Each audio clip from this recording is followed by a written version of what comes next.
Здравейте, приятели! Днес сме къде? На Великденският пазар в Ботевград. Ние всяка година сме тук, а сега ще ви покажем каква е атмосферата. Да. Взехме си от любимите ябълки, които си направихме сами вкъщи. Сега ще опитаме как са ги направили тук.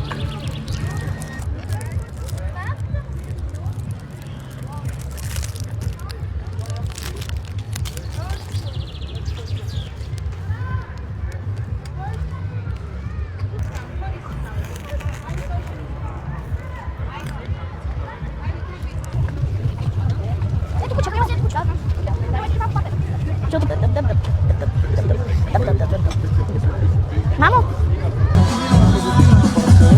Това знаеш колко много го има в Пловдив?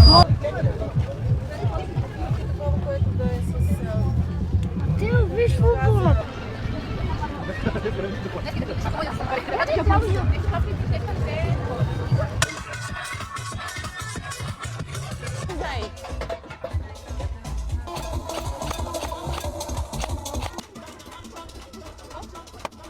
Топло е.